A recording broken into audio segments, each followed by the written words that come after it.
Workmen's compensation, long-term health care insurance, and disability insurance are distinctly different.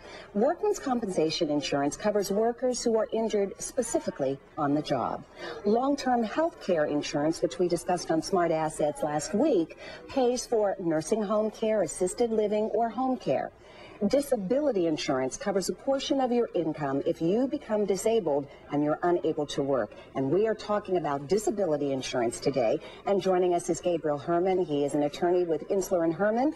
Give us a call if you think you might be eligible, but you just are not quite sure.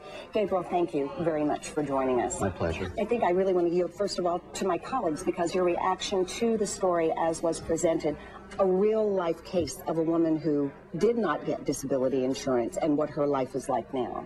Well, it's a fascinating story, and I think it affects so many people. She's just one example of lots of people out there. But, you know, this is really confusing because there are so many kinds of insurance. I want to start with this Social Security disability benefits. Who is eligible for this typically? Almost everybody in the country is eligible for Social Security disability. Primarily people that pay into the Social Security system, which means wage earners, anyone that pays a FICA tax, as well as self-employed people, as long as they're paying the minimum that they're supposed to pay into Social Security. What constitutes a disability? She got Parkinson's disease, and I think it's so interesting that this has nothing, you don't have to get injured on the job here. No. You just have to have something. So for example, if I work in television and something happened to my voice and I couldn't do my job, would I be eligible for disability insurance? You know, what are the kinds of things that make you eligible? What wouldn't make you eligible for disability insurance? That might be a problem health-wise. I think a better way to answer that question is what would make you eligible for Social Security. There are two types of disability, and people that commonly speak about disability, they're speaking about either Social Security disability or long-term disability insurance benefits. The example that you gave with a difficulty with your voice because of your profession, that would be more of an own occupation private disability policy. Okay. Depending on your age and your education and your work history, Social Security would make a determination about your ability to get their benefits. People that are younger, it's a little bit more difficult. People that are older that have a physically demanding job and they can't do that physically demanding job due to a physical problem, whether it's work-related or not work-related, those kinds of people would be more eligible. And viewers, please feel free to call, because if we're confused in trying to figure this out, I bet you are too. 1-800-304-3638. And Gabriel can talk broadly about all the things Valerie raised, including this idea of buying private health care insurance to get your own extra coverage. Could you tell people how the process works? Because one of the things, as we looked at Karen's case, was the reality is it was 5 years ago that she started this process. Sure. Has that first check arrived? Because when we interviewed her, it had not yet arrived. I don't know, honestly. She was awarded the disability benefits. My office got the letter yesterday, and she got it, I think, 3 days ago. Mm-hmm. And I happened to know that she was awarded because I called the Social Security office to check with them, particularly because her disability was one of the 10 that Social Security almost automatically says, yes, you're disabled. But even in her case, it took her 4 months from the date that she filed for the benefits, which was almost 5 years after the date that she was actually diagnosed with the problem. So it actually was one of those, the check is in the mail, probably still is, and hopefully so when did she's she file? receiving it. I'm confused. She filed for benefits just 4 months ago, even though she was diagnosed 5 years ago? Well, one of the things with her condition in particular, I'm just using her as an example, Parkinson's disease is a gradual process. I'm sure we are all familiar with media people that have the condition. Just because you have the diagnosis doesn't mean that you're disabled yet.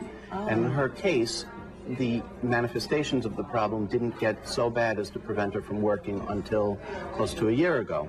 As she said during her case, she filed for the benefits last November.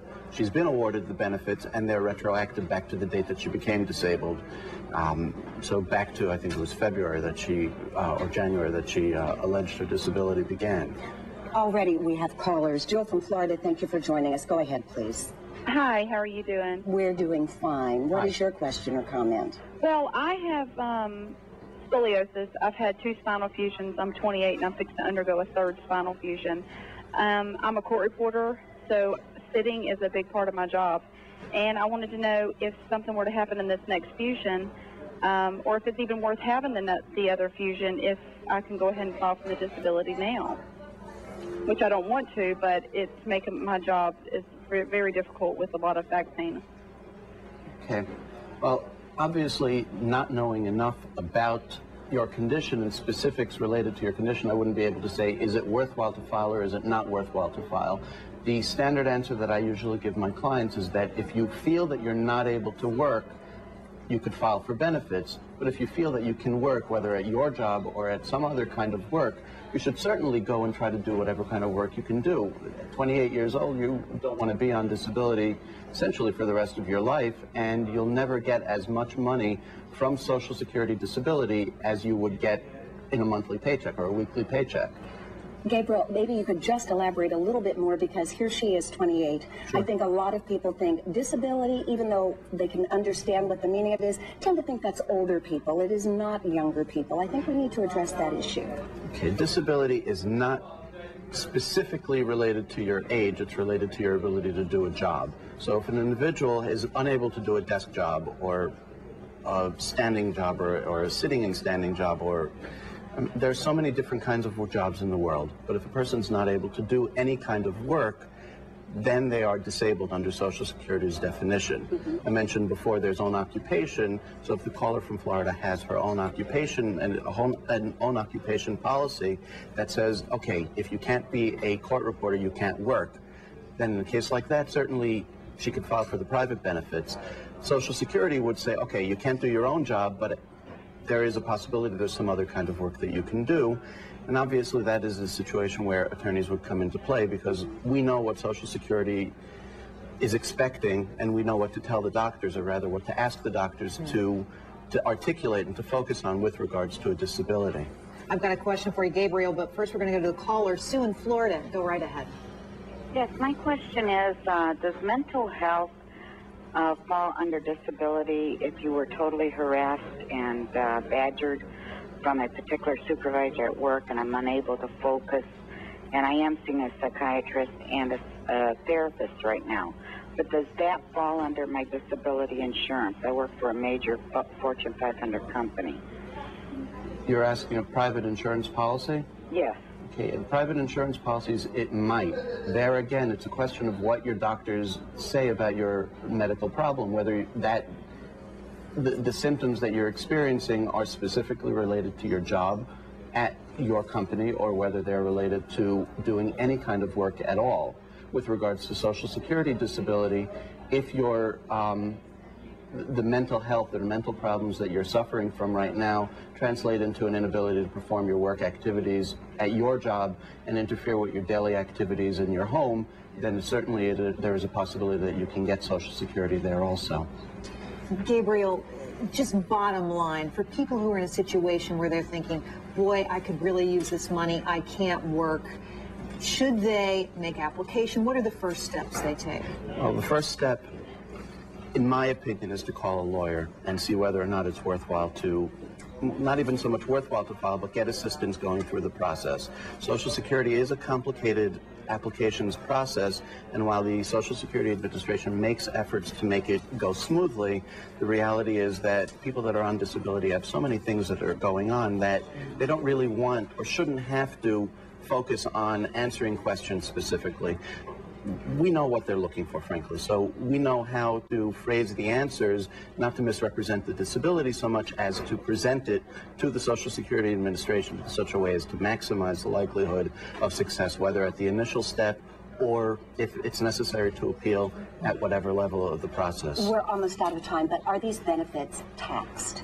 They are taxed depending on what the total income is that you receive from your into your household, whether it's from investments or other household income from a spouse or other family member. I can't answer that. A good accountant will know the answer to that problem more clearly. Well, Gabriel Hermann, thank you so much. And I just want to repeat for our viewers before we finish, you mentioned a website, Val, that people could check if they want more information. And Gabriel, if you have any suggestions, because it's a very complicated topic, people might want to follow up on their own. We were to number one, you can go to cnnmoney.com/personal finance, and the story will run, because we're doing that on Smart Assets today. And then at the end of the program, we're going to put up the exact address again so that people have the website. Gabriel, you have any suggestions?